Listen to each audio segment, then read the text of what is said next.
కీర్తనల గ్రంథము 147వ కీర్తన 3వ వచనాన్ని ఒకసారి మనం చదువుదాం.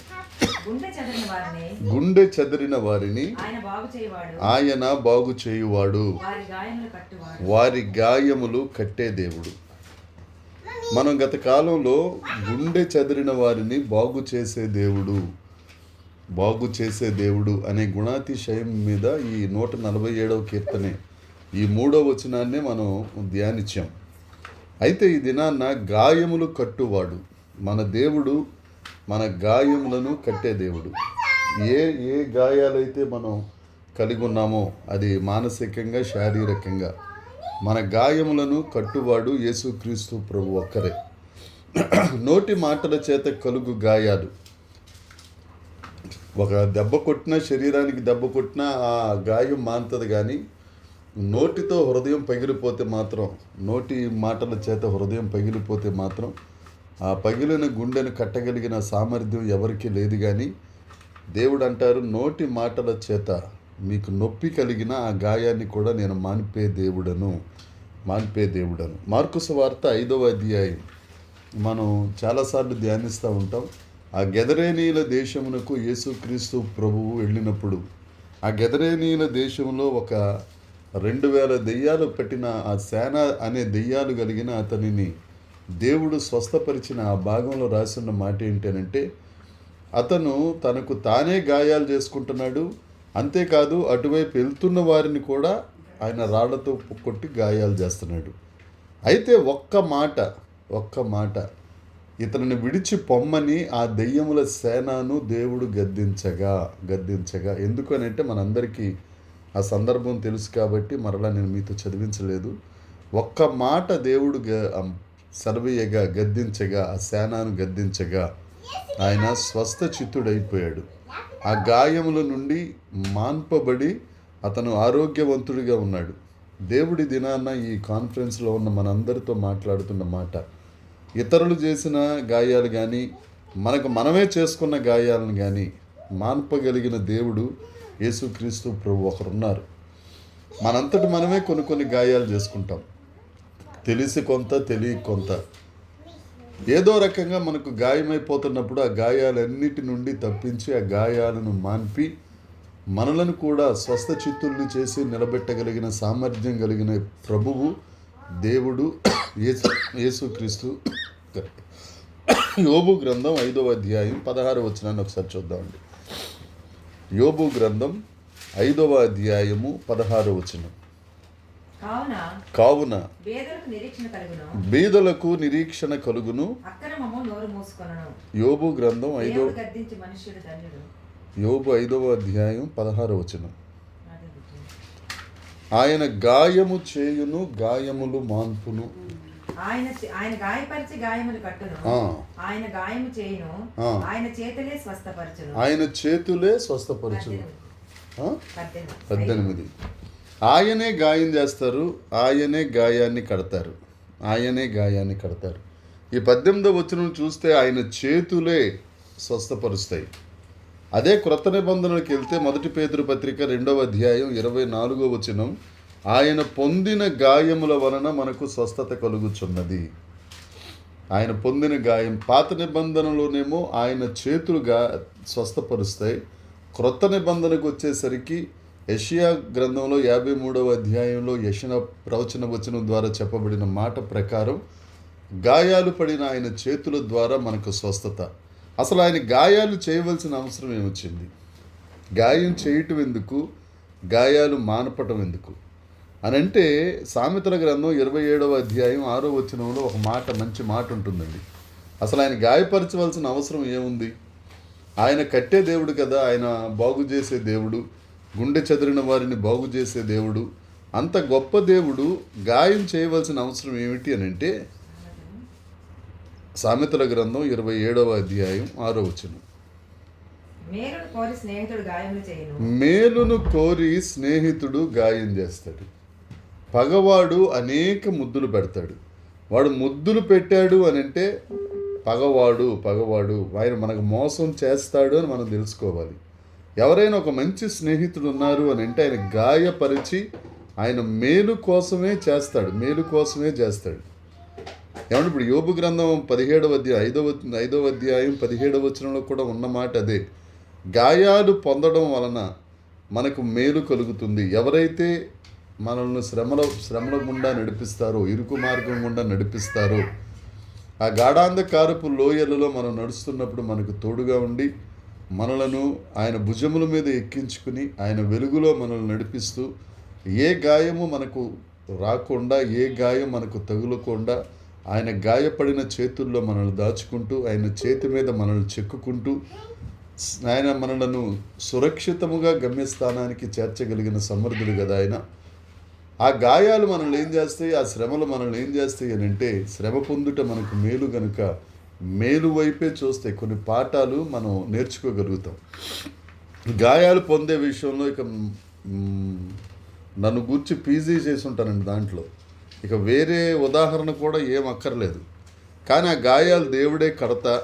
ఒకవేళ గాయమైన ప్రతిసారి వాక్యం చెప్పాల్సి వచ్చినప్పుడు, ఎన్ని మాటలు అనుకున్నప్పటికీ, ఎన్ని నిందలు పడినప్పటికీ ధైర్యంగా దేవుని సన్నిధిలో నిలవబడి దేవుని వాక్యాన్ని చెప్పుట వలనే ఆ గాయం కట్టబడి, ఆ గాయం కట్టబడిన తరువాత ఆ ఆనందంలో మనం పొందే ఆ సంతోషం చాలా గొప్పగా ఉంటుంది.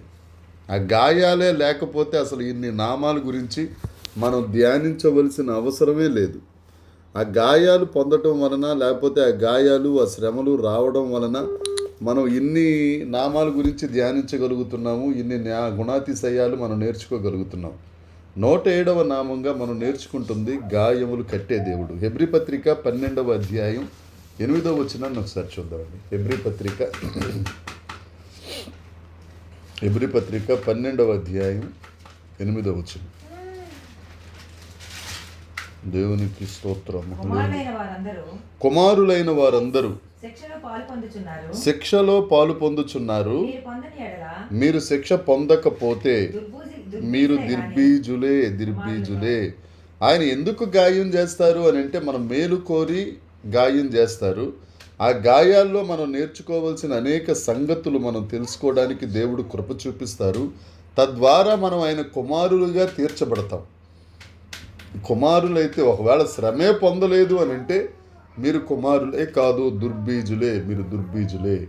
కాబట్టి ఆయన ఎందుకు గాయపరుస్తారు అన్నదానికి మనకు మేలు చేయటానికి, ఆయన కుమారులుగా మనల్ని చేయటానికి. ఆయన ఆ గాయాలైన తరువాత కూడా సరేలే మేలు పొందాడు కదా అని వదిలేసే దేవుడు కాదు. ఆయన మనలను కాపాడే దేవుడు, ఆ గాయమును కట్టే దేవుడు. ఇది దేవుని స్వభావం. మనం కూడా యేసుక్రీస్తు ప్రభువుని కలిగి ఉన్నవారం అయితే, యేసుక్రీస్తు ప్రభు మన గుండె దేవాలయంలో, హృదయ దేవాలయంలో ఆయన నిలిచి ఉంటే, ఆయన సేవించబడతా ఉంటే మనం కూడా ఈ స్వభావాన్ని కలిగి ఉండాలి. ఒకవేళ ఎవరు మనల్ని గాయపరిచినా కానీ వాళ్ళని క్షమించే వారిగా మనం ఉండాలి. ఎందుకు అని అంటే, ఆయన పొందిన దెబ్బల చేత, లేకపోతే ఆయన పొందిన గాయముల చేతనే మనకు స్వస్థత. చాలామంది ఏమంటారంటే, పంచగాయాలు యేసుక్రీస్తు ప్రభువుకి 5 గాయాలు అయినాయి అంటారు. కాదండి, 5 గాయాలు కాదు. కొరడా దెబ్బల వలన కొన్ని 100 గాయాలు అయినాయి. ముళ్ళ కిరీటం వల్ల తలంతా దున్నబడింది. తరువాత ఆయన నడుచుకుంటా వెళ్తున్నప్పుడు, లేకపోతే ఆ సిలువను మోస్తున్నప్పుడు చెప్పలేనన్ని, లెక్కించలేనన్ని గాయాలు యేసుక్రీస్తు ప్రభువు శరీరం మీద నిండిపోయినాయి. ప్రియమైన తండ్రే, యేసు ప్రభువుని ప్రేమించిన తండ్రే. సువార్తల్లో కూడా చూస్తాం కదా, 2 సార్లు ఈయన నా ప్రియకుమారుడు, ఈయన యందు నేను ఆనందించుచున్నానని చెప్పిన ఆ తండ్రే తన ప్రియకుమారుణ్ణి గాయాలకు అప్పచెప్పాడు. ఎందుకంటే గాయం కడతాడు కాబట్టి. ఇంకా ఎక్కువగా మాట్లాడుకోవాలి, కాస్త లోతుల్లోకి వెళ్ళి చెప్పుకోవాలి అని అంటే, ఏ దేవుడైతే గాయ పొందాడో ఆ దేవుని, అలాగే ఆ చేతుల్లో ఉన్న గాయాల ద్వారానే మనకు స్వస్థత. అదే ఈక్వేషన్లో మనం చూసుకుంటే, యేసుక్రీస్తు ప్రభువుని మనం కలిగి ఉన్నాం, యేసుక్రీస్తు ప్రభువుని మనం ధరించుకుని ఉన్నాం, యేసుక్రీస్తు ప్రభువుని మనం నమ్ముకుని ఉన్నాం. మనం కూడా గాయాలు పొందుట వలన ఇతరులకు, అనేకులకు గాయములు కట్టే వ్యక్తులుగా దేవుడు మనల్ని దీవిస్తాడు. యేసు ప్రభు గాయ పొందారు. ఆ గాయముల నుండి స్రవిస్తున్న రక్తం మన పాపముల నుండి మనకు విమోచన, రోగముల నుండి విమోచన. ఆ రక్తపు కోటలో మనం సురక్షితంగా నివసించగలుగుతున్నాం. అదే దేవుడిని నమ్ముకున్న తరువాత కూడా ఆ దేవుడే మనకు గాయములు చేసిన తరువాత మన గాయాలు కడతారు, కానీ ఆ గాయాల నుండి వచ్చిన అనుభవం అనేకులకు స్వస్థతనిచ్చేదిగా ఉంటుంది. ఆ దేవుడు 107వ గుణాతిశయంగా మనం నేర్చుకుంటున్న గాయములు కట్టే దేవుడు ఈ గ్రూపులో ఉన్న ప్రతి ఒక్కరి గాయములను కట్టునుగాక. ఏ పరిస్థితుల్లో అయితే గాయపడిపోయారో, ఒకవేళ సహవాసం లేదనో, లేకపోతే కుటుంబంలో శాంతి లేదనో, శరీరంలో ఆరోగ్యం లేదనో, లేకపోతే సేవలో అభివృద్ధి లేదనో, ఎక్కడెక్కడైతే గాయపడిపోయారో, ఎందుకంటే దేవునికి తెలియకుండా మనకు గాయాలు అనేవి జరగవు. ఒకవేళ ఇంటెన్షనల్గా మనల్ని మనం గాయపరుచుకున్నా కానీ ఆ సేన అనే వ్యక్తిని స్వస్థపరిచిన దేవుడు నిశ్చయముగా మనలను కూడా స్వస్థపరచునుగాక. ఆ గాయములు కట్టబడునుగాక. కట్టబడిన గాయముల అనుభవం ద్వారా అనేకులకు ఆదరణ కలిగించే వ్యక్తులుగా మనం ఉందుముగాక. దేవునికి స్తోత్రం. ఈ 107వ నామమును ఉచ్చరించుచుండగా అందరం దేవునికి స్తోత్రాలు తెలియచేద్దామండి. మన గాయములను కట్టే దేవుడు. దేవునికి స్తోత్రం స్తోత్రం స్తోత్రం స్తోత్రం స్తోత్రం స్తోత్రం స్తోత్రం స్తోత్రం. హల్లెలూయా. 108వ నామం కొనసాగించువాడు. 107వ గుణాతిశయం గాయములను కట్టువాడు. 108వ గుణాతిశయం కొనసాగించువాడు. హెబ్రీ పత్రిక 12వ అధ్యాయము, హెబ్రీలకు పౌలు గారు రాసిన పత్రిక 12వ అధ్యాయము 1వ వచనం 2వ వచనం చూద్దామండి. ఇంత గొప్ప సాక్షి సమూహం మేఘము వలె మనల్ని ఆవరించి ఉండగా విడిచిపెట్టి విశ్వాసమునకు కర్తయు దానిని కొనసాగించువాడు. విశ్వాసమునకు కర్త ఆయనే, దానిని కొనసాగించువాడు కూడా ఆయనే. ఆయన వైపు మాత్రమే మనం చూడాలి. ఎందుకంటే ఆయనే విశ్వాసమునకు కర్త. సృష్టి ఆయనే విశ్వాసం. ఆయన చూసే మనం విశ్వాసమును నేర్చుకోవాలి. ఆయన చూసే విశ్వాసముందు నడవగలగాలి. ఆయన వైపు చూస్తూనే విశ్వాసంలో కొనసాగించువారిగా మనం ఉండాలి. ఎందుకంటే కొనసాగించువాడు ఆయనే. మన విశ్వాసానికి మొదలు ఆయనే, మన విశ్వాసమునకు ముగింపు ఆయనే. ఏంటి? ఇట్టి ప్రధాన యాజకుడు మనకు సరిపోయినవాడు అని ఉంటుంది 7వ అధ్యాయం హెబ్రీ పత్రికలో. ఇట్టి ఆకాశము కంటే ఎత్తైన ఇట్టి ప్రధాన యాజకుడు మనకు సరిపోయినవాడు. ఈ విశ్వాసమునకు కర్త అయిన ఈ ప్రధాన యాజకుడు మనకు సరిపోయినవాడు. ఎందుకనంటే ప్రారంభం ఆయనే, ముగింపు ఆయనే, ఆది ఆయనే, అంతము ఆయనే. ఆయన ఈ లోకాన్ని జయించాడు. యోహాను సువార్త 16వ అధ్యాయం చూద్దామండి. యోహాను సువార్త 16వ అధ్యాయం 33వ వచనం. యోహాను సువార్త 16వ అధ్యాయం 33వ వచనం. నా యందు మీకు సమాధానము కలుగునట్లు ఈ మాటలు మీతో చెప్తున్నాను.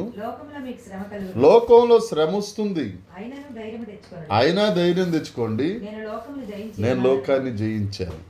మన విశ్వాసమునకు కర్త శ్రమల పాలైన మరణాన్ని గెలిచిన దేవుడు, మరణపు ముళ్ళు విరిచిన దేవుడు. అంతేకాదు ఈ లోకాన్ని జయించినవాడు. అటువంటి విశ్వాసమునకు కర్త అయిన వైపు చూస్తూ మన విశ్వాసాన్ని ఆయన చేతికి అప్పగించినట్లయితే ఆయన మన విశ్వాసమును కొనసాగిస్తారు. ఆయన చెంతకు చేరేంత వరకు. చాలామంది ఏమనుకుంటారంటే ఇది ఉంటుందో పోద్దో, ఈ భక్తి జీవితం కొనసాగించగలనో కొనసాగించలేనో, ఈ విశ్వాసాన్ని పూర్తి స్థాయిగా నేను మెయింటైన్ చేయలేనేమో, ఈ పరిశుద్ధతను నేను కొనసాగించలేనేమో, లేకపోతే ఎక్కడ జారిపోతానో, ఎక్కడ పడిపోతానో అని రకరకాల భయాలు పెట్టుకుంటారండి. నువ్వు భయపడవలసిన అవసరం ఏమీ లేదు. ఆయన ఆజ్ఞ లేకుండా మన తల వెంట్రుకలలో ఒక్కటి కూడా రాలదు. ఆయన ఆజ్ఞ కావాలి నీ తల వెంట్రుకల్లో ఒకటి రాలాలి అని అంటే. అలాగే నువ్వు విశ్వాసంలోంచి పడిపోతూ ఉంటే ఆయన చూస్తా ఊరుకునే దేవుడు కాదు. నీ పరిశుద్ధతలో జారిపోతూ ఉంటే ఆయన చూస్తా ఊరుకునే దేవుడు కాదు. ఏమండి, నువ్వు జారిపోతూ ఉంటే ఆయన నిన్ను వదిలేసే దేవుడు అంతకంటే కాదు. విశ్వాసమునకు కర్త అయిన దేవుడు, విశ్వాసమునకు కర్త అయిన దేవుడు ఆయన కొనసాగిస్తాడు. నీ మీద ఒక ఉద్దేశం ఉంటేనే కదా అనేకులు పిలువబడితే నిన్ను నన్ను మాత్రమే ఏర్పాటు చేసుకున్నాడు ఆయన. లేకపోతే మన ప్రాణం పోతుందేమో కొంతమందికి, అదొక అనుమానం. ఆయన కొనసాగిస్తాడు. ఆయన మన పక్షాన్ని ఉన్నారు. ఆయన మన పక్షమును ఉండగా మనకు విరోధి అనేవారు ఎవ్వరు ఉండరు. ఒకవేళ ఏదన్నా గాయం కలిగినా, ఎక్కడన్నా జారిపోయినా, ఒకవేళ నువ్వేదన్నా పాఠం నేర్చుకోవడానికేనేమో మనం ముందు నామంలో 107వ గుణాతిశయంలో నేర్చుకున్నాం.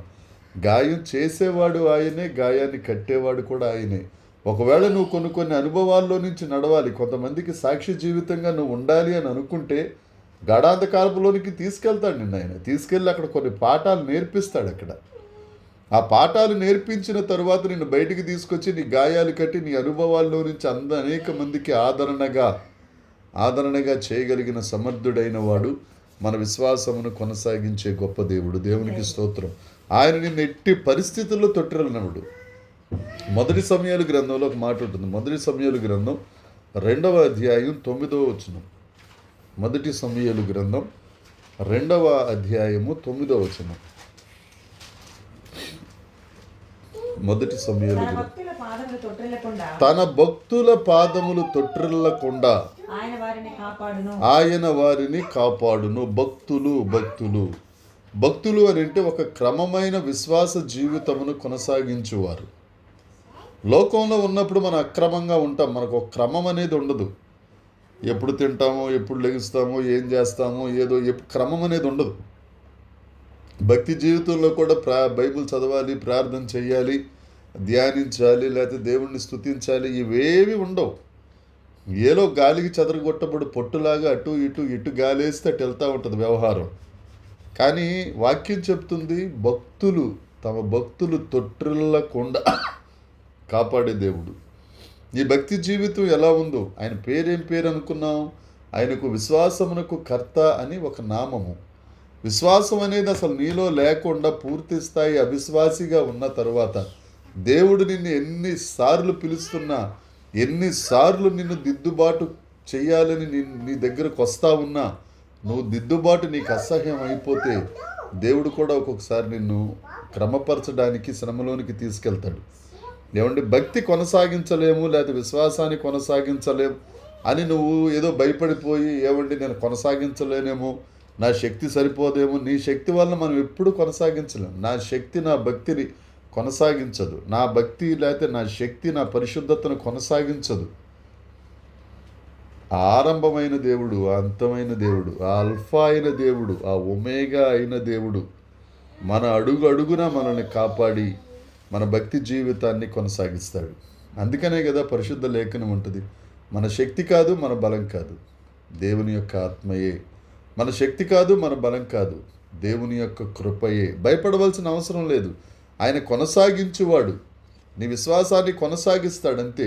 నువ్వు ఈరోజు నీ విశ్వాసం కొనసాగించబడిన తరువాత రేపటి దినాన్ని కూడా నిన్ను కొనసాగిస్తాడు. ముందు కూడా నిన్ను కొనసాగిస్తాడు. నిన్ను వదులుకోవడానికి ఆయన రక్తంతో మనల్ని కొనుక్కోలేదు. మనం ఉత్తునే రక్షించబడలేదండి, ఏదో గాలికి రక్షించబడలేదు. మన విమోచన క్రయధనం చాలా గొప్పది. అది ఆయన రక్తమే. ఆయన రక్తం మన కొరకు చెల్లించారంటే నిన్ను వదిలేసుకోవడానికి కాదు కదా, ఆయన మార్గంలో నడిపించుకోవడానికి, నువ్వు జారిపోకుండా ఆయన నిన్ను నడిపించడానికి. ఏమండి, భయపడవలసిన అవసరం లేదండి. మనది దేనికి భయపడతామో అదే మన నెత్తి మీదకి వస్తుందని లేఖనం చెప్తుంది. నేను పడిపోతాను, నేను కొనసాగించలేనేమో అండి. ఈ మాటలే నువ్వు కొనసాగకుండా చేసేస్తూ ఉంటాయి. నీ నోటి మాటే నీకు వ్యతిరేకంగా పనిచేస్తూ ఉంటుంది. ప్రియ దేవుని బిడ్డలారా, ఒకసారి ఆలోచిద్దాం. ప్రకటన గ్రంథంలో ఆయన చెప్తారు కదా, మనం ధ్యానించాం. ప్రకటన 1వ అధ్యాయం 8వ వచనాన్ని ఒకసారి చదువుదాం. ప్రకటన 1వ అధ్యాయము 8వ వచనం.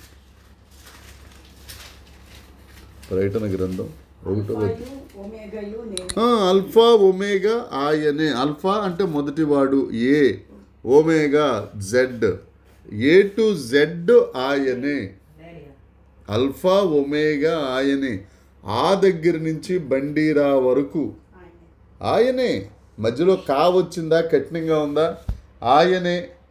ధా వచ్చిందా, జీవితం అంతా దద్దరిల్లిపోతుందా, ఆయనే. ఏ గుర్తొచ్చిందా, ఎటు వెళ్ళిపోవాలో అర్థం కావట్లేదా, ఆయనే. అన్ని అక్షరాల్లో ఆయనే. ఆ దగ్గర నుంచి బండీరా వరకు. అల్ఫా ఒమేగా అంటే అదే కదా. ఆయనే. ఒకవేళ అంకెలు చెప్పుకుంటే 1 నుంచి ఇన్ఫినిటీ, అసలు అక్కడ దాకా కూడా ఆయనే. నువ్వు ఆయన చేతుల్లో ఉన్నావు. ఆయన చేతుల్లో పెట్టుకున్నప్పుడు ఆయన నిన్ను సవ్యంగా నడిపిస్తారు. కార్యారంభము ఆయనే. నీ విశ్వాస జీవితాన్ని ఆరంభించిన వాడు ఆయనే, అంతం చేసేవాడు కూడా ఆయనే. ఎప్పటికి అంతం అవుతుంది? ఆయన దగ్గరికి వెళ్ళిపోయినప్పుడు, ఆ కౌగిల్లోనికి వెళ్ళిపోయినప్పుడు, ఆయన సన్నిధిలోనికి వెళ్ళిపోయినప్పుడు, అప్పుడు కదా అంతమయ్యేది. చదవండి ఇంకా 1:8. అల్ఫయు ఒమేగలు నేనే, వర్ధమాన భూత భవిష్యత్తు కాలములలో ఉండువాడని నేనే అని సర్వాధికారియు దేవుడు నాకు ప్రభువు సెలవిచ్చుచున్నారు. మీ సహోదరుడును చాలమ్మా చాలు. ఆ గొప్ప దేవుడు చెప్తున్నాడు, రేపు ఏమవుతుందో ఆలోచించాల్సిన అవసరం లేదని దాని అర్థం. ఒక రకంగా నిన్నటి దినాన్ని కూడా శుక్రవారం దినమున 128వ కీర్తన ధ్యానించుకుంటూ మనం ఈ మాట మాట్లాడుకున్నాం. మత్తయి సువార్త 6వ అధ్యాయం 33, 34లో ఉంటుంది. రేపటి గురించి ఆలోచించొద్దు. రేపటి గురించి ఆలోచించుకుంటుంది. రేపు ఏమవుద్దో, కొనసాగదో, నా పిల్లలు ఏమవుతారో, వారు కొనసాగరో, రేపు ఏమవుద్దో, మా పిల్లల పరిస్థితి ఏందో, రేపు ఏమవుతారో మన వాళ్ళ పరిస్థితి ఏందో, రేపు ఏమవుతుందో సేవ పరిస్థితి ఏంటో, ఇవేవి పిచ్చి పిచ్చి ఆలోచనలు. ఇవి దేవుడి మీద నమ్మకం లేని వారు ఆలోచిస్తారు. మరొకసారి చదువుదాం మత్తయి సువార్త 6వ అధ్యాయం. రేపటిని గూర్చి చింతించొద్దు. రేపటి దినం దాని గురించి అది ఆలోచించుకుంటుందండి. ఇవాళే గడ్డం కింద చెయ్యట్టుకుని ఆదివారం కదా, ఏం కీర్తనలు చెప్పాలి, ఏం మాటలు చెప్పాలి, ఏం పాటలు పాడాలి, ఎలా ఆరాధించాలి, దేవుడు ఎలా మాట్లాడతాడు, అందరితో మాట్లాడతాడా, కొందరితో మాట్లాడతాడా, నాతో ఇవన్నీ పనికిరాని మాటలు. రేపు ప్రభువు దినం, రేపు పునరుద్ధాన దినం. ఆయన సన్నిధిలోనికి మనం వెళితే ఉన్న పాటున ఆయన సన్నిధిలోనికి, పండగలోనికి ప్రవేశించినట్లు సంతోషంతో, ఆనందంతో మన ప్రవర్తన జాగ్రత్తగా చూసుకుని దేవుని సన్నిధిలోనికి వెళ్ళిపోతే ఆది అంతమైన దేవుడు నడిపించేస్తాడు కదా. ఏ పాట పాడాలి ఆయన చిత్తంలో ఉన్న పాట పాడిస్తారు. ఎవరు పాడాలి వాళ్ళు పాడతారు. ఎవరేం చేయాలో వాళ్ళు చేస్తారు. ఏ కీర్తనలో ఏ మాటలతో మాట్లాడితే ఎవరు ఆదరించబడతారో, ఎవరు హెచ్చరించబడతారో, ఎవరు ఉపదేశించబడతారో ఆయనకి తెలుసు. నిలబడిన వ్యక్తి మట్టే కదా, మాట్లాడేది ఆయన. వాక్య భాగం ద్వారా వాగ్దానం ఏమి ఇవ్వాలి, ఏ వాగ్దానం ఎవరికి కావాలి, ఏ మాట మాట్లాడితే ఎవరు నిలబడతారు అనేది ఆయన చూసుకుంటాడు. ఆఖరికి కానుకల విషయంలో కూడా ఎవరు ఎంత ఇవ్వాలి, ఎవరు ఎంత వేస్తే సరిపోతుంది, ఏంటి కథ కమామిష్ అంతా ఆయన చేతిలో ఉంటుందండి. మనం అనుకుంటాం ఇంత అవసరమా, లేకపోతే ఇంతకంటే సరిపోదా, రకరకాల అంచనాలు మనం వేసుకుంటాం. కానీ ఆయన చిత్తమైందే అక్కడ కానుకగా పడుతుంది. అక్కడ చిత్తమైన వారు ఆశీర్వదించబడతారు. కాబట్టి ఆది ఆయనే, అంతము ఆయనే, కొనసాగించువాడు కూడా ఆయనే. మనకు కావాల్సింది ఏంటంటే విశ్వాసం అనే బీజం కావాలి. 1వ యోహాను పత్రికలో ఏముంటుంది? 1వ యోహాను పత్రిక 5వ అధ్యాయం 4వ వచనం ఒకసారి చూద్దాం. 1 యోహాను పత్రిక 5వ అధ్యాయము. దేవుని మూలముగా పుట్టిన వారందరూ లోకాన్ని జయిస్తారు. లోకాన్ని జయించిన విజయము మన విశ్వాసమే. దేవుని వలన ఎవరు పుడతారో వారందరూ విశ్వాసము ద్వారా లోకాన్ని జయించేస్తారు. ఆ జయించడం ద్వారా వచ్చిన విజయం ఎక్కడి నుంచి వచ్చిందంటే విశ్వాసాన్ని బట్టే. నీలో ఆవగింజంత విశ్వాసం, పెద్ద గుమ్మడికాయ అంటలేదు ఆయన, లేదా పెద్ద పనసకాయ కొంచెం పెద్దగా ఉంటుందని చెప్పి దాన్ని అంటలేదు ఆయన. ఒక ఆవగింజ, గింజలన్నిటిలో చిన్నది, ఒక ఆవగింజంత విశ్వాసం నీకుంటే నువ్వు ఏది విశ్వసిస్తే అది జరుగుతుంది. ఏమంటే ఒక కొండ నిలిపోమంటే ఆవగింజ ఎక్కడ, కొండ ఎక్కడ? ఆవగింజలో ఏమీ లేదు, కొండలో ఏమీ లేదు, కానీ నీ విశ్వాసంలోనే సమస్తం ఉంది. ఆ విశ్వాసమే క్రీస్తు కదా, ఆ విశ్వాసమే అల్ఫా ఒమేగా కదా, ఆ విశ్వాసమే ఆది అంతం కదా, ఆ విశ్వాసమే కార్యారంభము కార్యాంతము కదా, ఆ విశ్వాసమునకు కర్త ఆయనే, కొనసాగించువాడు ఆయనే కదా. మన భక్తి జీవితంలో అడుగుపెట్టిన తరువాత పదపద్దాక ఇప్పుడు ఉదాహరణగా చెప్పాలంటే చేతికి చిన్న గాయం అయిందండి. ఆ గాయానికి మందులు వేస్తున్నాం, సోఫ్రమైసిన్ ఏదో ఆయింట్మెంట్ రాస్తున్నాం, తగ్గుతుంది. ఒక వారంకో 10 రోజులకో తగ్గుతుంది. అలాగని రోజు ప్లాస్టర్ వేసి తీసి చూసుకుని కొంచెంసేపు దాని మీద తడిమి అది తగ్గిందా లేదా అని గిచ్చి చూసుకుంటా ఉంటే అది ఎక్కువతో ఉంటుంది, కానీ తగ్గే ప్రసక్తి ఉండదు. అనుమానమే పెద్ద పెనుభూతము. అవమానాలన్నిటికీ కారణం అనుమానమే. అనుమానం మొదలైందంటే నీకు అవమానం స్టార్ట్ అయినట్టే లెక్క. విశ్వాసం మొదలైంది అని అంటే నీ కార్యారంభం ఆయనే, నీకు కావలసిన ఆశీర్వాదం కూడా ఆయనే. అనుమానం ద్వారా అవమానం వస్తుంది, విశ్వాసం ద్వారా ఆశీర్వాదం వస్తుంది, విజయం వస్తుంది. అదే కదా మనం చదువుకున్న 1 యోహాను పత్రిక 5:4. ఆ విజయము మన విశ్వాసమే. మనం ఆ విశ్వాసం కలిగిన వారిగా ఉందాం. మన దేవుడు మన విశ్వాసమును కొనసాగించునుగాక. ఎంతమంది అయితే కాన్ఫరెన్స్లో ఈ మాటలు వింటున్నారో వారందరి విశ్వాసమును కొనసాగించువాడైన యేసయ్యకు మహిమ కలుగునుగాక. స్తోత్రం, స్తోత్రాలు, స్తోత్రాలు తెలియచేద్దామా? స్తోత్రం, స్తోత్రం, స్తోత్రం, స్తోత్రం, స్తోత్రం, స్తోత్రం. ఆమేన్. ఈ విశ్వాస యాత్రలో, ఈ విశ్వాస క్రమంలో మనం నడుస్తున్నప్పుడు ఒకవేళ గాయాలైనా 107వ గుణాతిశయంగా దేవుడు మాట్లాడారు కదా, ఆ గాయాన్ని కట్టేవాడు కూడా ఆయనే. ఎందుకంటే కర్త ఆయనే కదా, తండ్రి ఆయనే కదా. నీ గాయమును కొట్టడానికి కూడా బాధ్యత వహించేవాడు ఆయనే. 3వది 109వ గుణాతిశయం. 3వది పడద్రోయువాడు. పడద్రోయువాడు, పడద్రోయి. కట్టువాడు ఆయనే, కొనసాగించువాడు ఆయనే, పడద్రోసేవాడు కూడా ఆయనే. పడిపోయిన నీ గాయాలను కట్టి నీలో విశ్వాసం అనే విత్తనాన్ని విత్తి నీ విశ్వాసాన్ని కొనసాగిస్తూ నీకు ఎదురుగా వస్తున్న శత్రువులను పడద్రోయువాడు కూడా ఆయనే. నీ విశ్వాసం కొనసాగించకుండా అడ్డుపడతా ఉంటాయి కొన్ని. ఒకవేళ నీ శత్రువులో, నీ విరోధులో, మన శత్రువు ఎవరునంటే మనుషులైతే కాదండి, అపవాది అనే విరోధి నీ విశ్వాసమును కొనసాగించకుండా ఎవరిని మృంగుదునా అని నీ వెనకాలే తిరుగుతా ఉన్నా వాడి నోట్లో మట్టి కొట్టి నిన్ను విడిపించి నడిపించగలిగిన సమర్థుడు, వాడిని పడద్రోసి వాడి ద్వారా, లేకపోతే వాడి సేన ఎవరైతే ఉన్నారో ఆ శత్రువుల విరోధులందరినీ పడద్రోసి నిన్ను వారి మీద నిలవబెట్టి విజయోత్సాహంతో ఊరేగించేవాడు యేసుక్రీస్తు ప్రభువు. దేవునికి స్తోత్రం. అసలు ఈ గుణాతిశయాలన్నీ మనం ఎందుకు ధ్యానించుకుంటున్నాము అని అంటే 1 పేతురు పత్రిక 2వ అధ్యాయం 9వ వచనం మనం చదువుకున్నాం. చీకటి నుండి ఆశ్చర్యకరమైన వెలుగులోనికి గుణాతిశయములను ప్రచురపరుచు నిమిత్తం. ఆయన గుణాతిశయాలు ఇప్పటికీ 109వ గుణాతిశయంలోనికి మనం వచ్చాం. ఆ గుణాతిశయములు మనం ఎరిగి మనం అనుభవిస్తూ ఇతరులకు ప్రచురపరచాలి. అది దేవుని యొక్క ఆశ. ఆ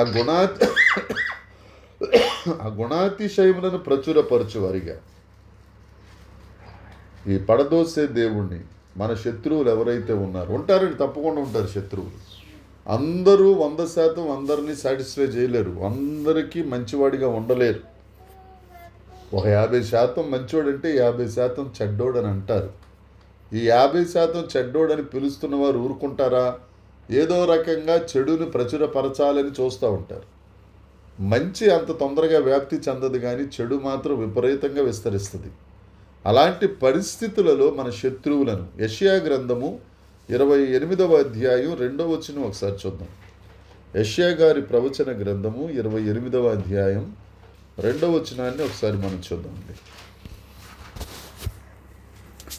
దేవునికి స్తోత్రం. 2 ఆలకించండి, బల పరాక్రమం కలిగిన వాడొకడు ప్రభు దగ్గర ఉన్నారు.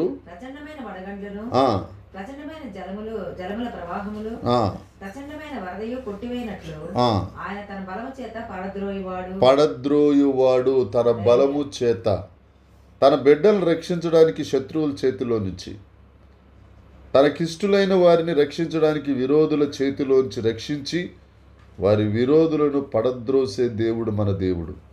కాబట్టి శత్రువుని చూసి భయపడవలసిన అవసరం లేదు. నీ గాయాలు అయిపోయినప్పుడు శత్రువుని దగ్గరికి పరిగెట్టుకుంటూ వచ్చేస్తాడు. చూసావా నీ దేవుడు నిన్ను గాయపరిచేశాడు, ఆయన నమ్ముకున్నావు, ఆ దేవుడు ఏదో మేలు చేస్తాడని, ఆ దేవుడు గాయాలు కడతాడని, ఆ దేవుడు రక్షిస్తాడని ఏదేదేదో పెద్ద పెద్ద మాటలు చెప్పి ఆయన నమ్ముకున్నావు. చూసావా, ఆయనే గాయపరిచేశాడు నిన్ను. కొనసాగిస్తానన్నవాడు నిన్ను గాయపరిచేసి ఏం కొనసాగిస్తాడు?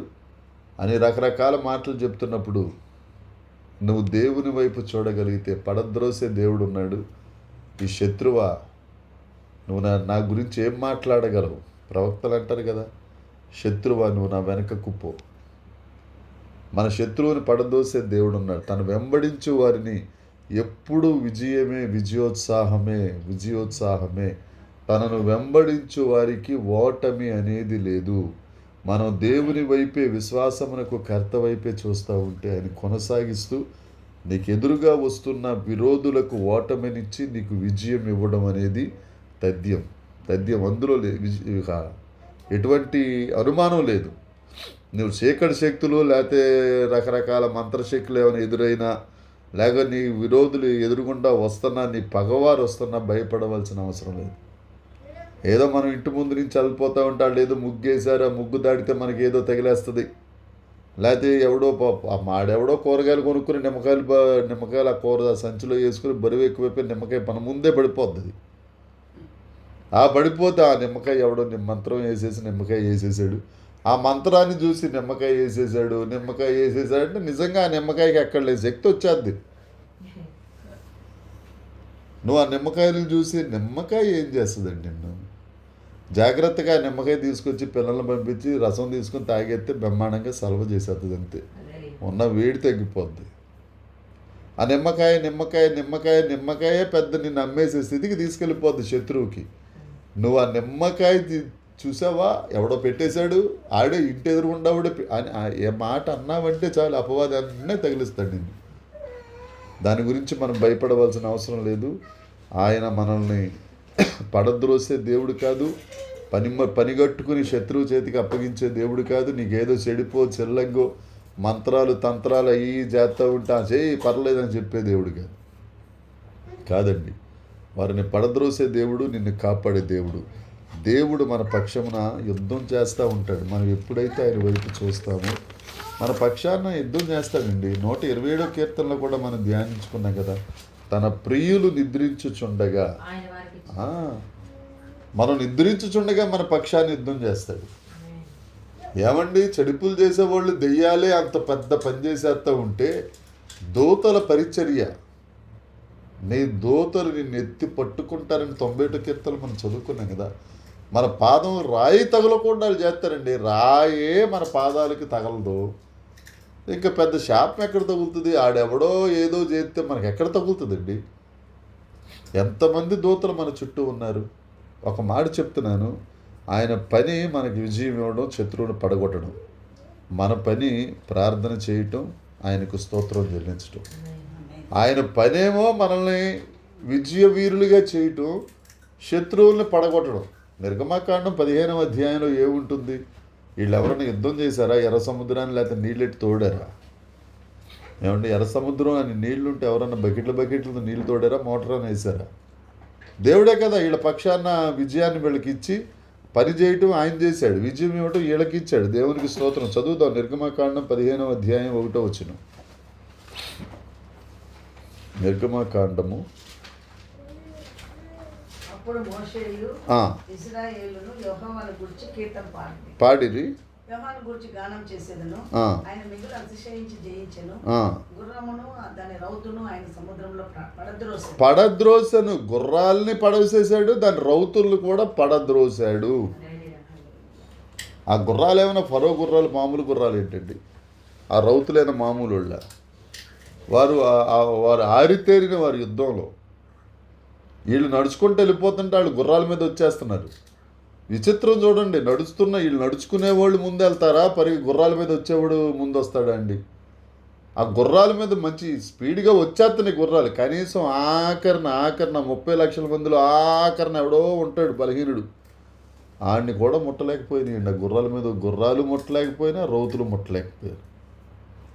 ఎందుకంటే వాళ్ళు పడిపోవడానికి సిద్ధంగా పరిగెట్టుకుంటూ వస్తున్నారు. ఇక వాళ్ళు ఎక్కడికి పరిగెట్టుకుంటూ వస్తున్నారు? మరణం దగ్గరికి పరిగెట్టుకుంటూ వస్తున్నారు. ఎందుకంటే దేవుడు అక్కడ కరెక్ట్గా కాసుకుని ఉన్నాడు.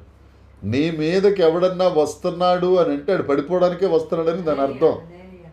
నీ మీద ఎవడన్నా చెయ్యెత్తుదామని, లేకపోతే నీ మీద ఎవడన్నా నోరెత్తుదామని ప్రిపేర్డ్గా నీ దగ్గరికి వస్తున్నారు, నీ మీద పడుతున్నారు, నీ కార్యాలు చెడగొడుతున్నారు అని అంటే ఆడు పడిపోవడానికి, శాపం పొందుకోవడానికే వాడు వస్తున్నాడు. ఆమేన్. కాబట్టి ఏ ప్రయోగం, ఏ తంత్రం, ఏ మంత్రం నీ దరికి రాదు.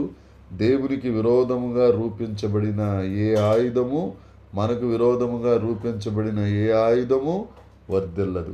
ఆయుధమే కాదు, ఆలోచన కూడా వర్ధిల్లదు.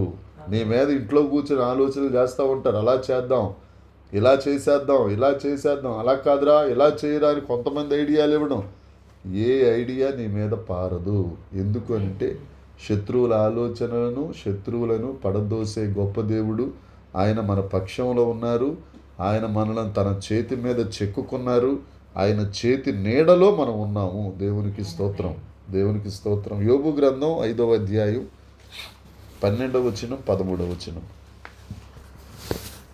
యోబు గారి రాసిన గ్రంథం, యోబు చరిత్ర రాసిన గ్రంథం. వంచకులు తమ పన్నాగములను పన్నాగములు నెరవేర్చనేరకుండా ఆ, ఆయన వారి ఉపాయములను భంగపరచును. ఆ, జ్ఞానులను వారి కృత్రిమములలోనే ఆ. ఆయన పట్టుకొనును. ఆయన పట్టుకుంటాడు. కపటాలోచనలు, పన్నాగాలు ఇవన్నీ ఆయన తలకిందులు చేసేస్తాడు. ఆమేన్. జ్ఞానులట ఆలోచనలు చేస్తారు మన గురించి ఏదో చేసేద్దామని.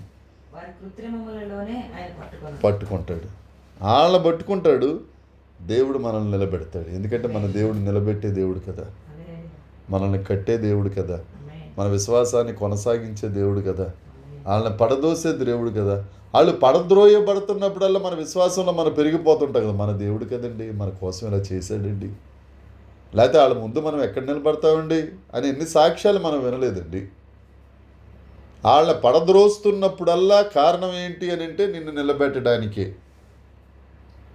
నీ చేత నువ్వు తప్పు చేసావో, నువ్వు గాయం చేసుకున్నావో, లేకపోతే ఇతరుల వల్ల గాయం అయిందో, ఏదో రకంగా గాయమైన టైంలో వాళ్ళు వచ్చి నిన్ను పడద్రోసాలని చూస్తూ ఉంటారు.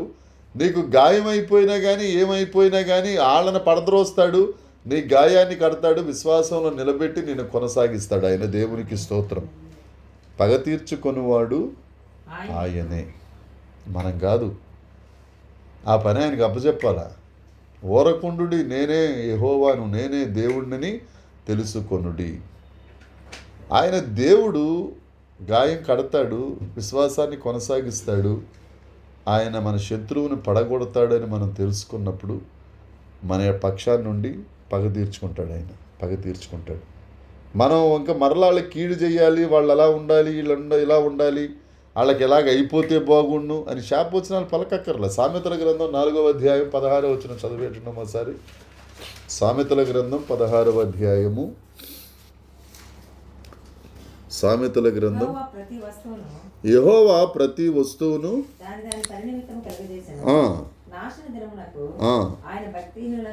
నాశన దినము కొరకు వారిని తయారు చేశాడు అంతే. నేను వాడికి ఇదిలాగా అయితే కానీ నిద్రపోనంటారు కొంతమంది. నువ్వు నాశనానికి తయారయ్యావురా అని మనం అనుకోవాలి. నువ్వు సపరేట్ మౌల్డ్ మమ్మల్ని తయారు చేసినట్టు నిన్ను దేవుడు తయారు చేయలేదు. నువ్వు నాశనానికి తయారయ్యావు. ఎందుకంటే పగ తీర్చుకునేవాడు ఆయన గనుక. హగ్గయి గ్రంథం 2వ అధ్యాయం 22వ వచనం. హగ్గయి గ్రంథము 2వ అధ్యాయం 22వ వచనం అండి. దేవునికి స్తోత్రం. ముగించుకుందాం. హగ్గయి గ్రంథం 2వ అధ్యాయం 22వ వచనం. దేవునికి స్తోత్రం, దేవునికి స్తోత్రం. హల్లెలూయా. రాజ్యముల సింహాసనములను కింద పడద్రోస్తాను, నాశనం చేసేస్తాను, కింద పడద్రోస్తాను. ఒకళ్ళు కొట్టేసుకుంటారు. అంత శక్తి కలిగిన దేవుడు, బలవంతుడైన దేవుడు అండి మన దేవుడు. సింహాసనాల్ని కింద పడేస్తాడు ఆయన. ఏమంటే ఇంకో మాట, ఈ సింహాసనాన్ని పడద్రోస్తాం అన్న దగ్గర లోకాసు వార్త 1వ అధ్యాయం 52వ వచనంలో కూడా ఉంటుందన్నమాట. లోకాసు వార్త 1వ అధ్యాయం 52వ వచనం. సింహాసనముల నుండి బలవంతులను పడద్రోస్తాడు. మనం దేవుణ్ణి నమ్ముకుని ఆయన మీద ఆధారపడి, ప్రభువా నా విశ్వాసాన్ని కొనసాగించువాడు నీవే తండ్రి, దేవా నీ చేతికి నా జీవితాన్ని అప్పగించుకున్నాను ప్రభు అంటే ఎదుట ఉన్నవాడు సింహాసనం మీద ఉన్నవాడైనా దానియేలు ఎదురుగుండా రాజున్నాడు, ఏమీ చేయలేకపోయాడు. షడ్రక్ మేషక్ ఎదురుగుండా రాజున్నాడు, ఏమీ చేయలేకపోయాడు. దావీదు ఎదురుగుండా రాజున్నాడు, ఏమీ చేయలేకపోయాడు.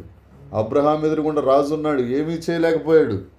యాకోబు ఎదుట రాజున్నాడు, ఏమీ చేయలేకపోయాడు. యోసేపు ఎదుట రాజున్నాడు, ఏమీ చేయలేకపోయాడు. నీ ఎదుట కూడా ఒక దురాత్మ అనే రాజు ఉన్నాడేమో, ఏమీ చేయలేడు. ఆమేన్. ఎందుకంటే పడద్రోసే దేవుడు మన దగ్గర ఉన్నాడు. ఒకవేళ నీకు ఏదన్నా గొక్క తిప్పుకోలేని కష్టం వచ్చేసినా కానీ ఈ వాక్యాన్ని గుర్తుపెట్టుకో, పడద్రోసే దేవుడు నా పక్షాన ఉన్నారు. ఆయన నా విశ్వాసాన్ని చెదరనివ్వడు, నా విశ్వాసాన్ని కొనసాగిస్తాడు. ఆయన నాకు గాయము కానియడు, గాయాన్ని కడతాడు, ఆయన ఉన్నాడు అని ఆ నమ్మకాన్ని బట్టి నీకు గొప్ప కార్యములు జరుగునుగాక. దేవుడు ఈ వాక్యమును దీవించునుగాక. దేవుడు ఈ 3 గుణాతిశయముల ద్వారా మన విశ్వాసమును అధికము చేయునుగాక. స్తోత్రం చెప్దామండి. పడద్రోయు దేవుడు, దేవునికి స్తోత్రం స్తోత్రం స్తోత్రం స్తోత్రం స్తోత్రం స్తోత్రం స్తోత్రం స్తోత్రం స్తోత్రం స్తోత్రం. హల్లెలూయా హల్లెలూయా. దేవుని కృప మీ అందరికీ తోడై ఉండునుగాక. ఆమేన్ ఆమేన్ ఆమేన్.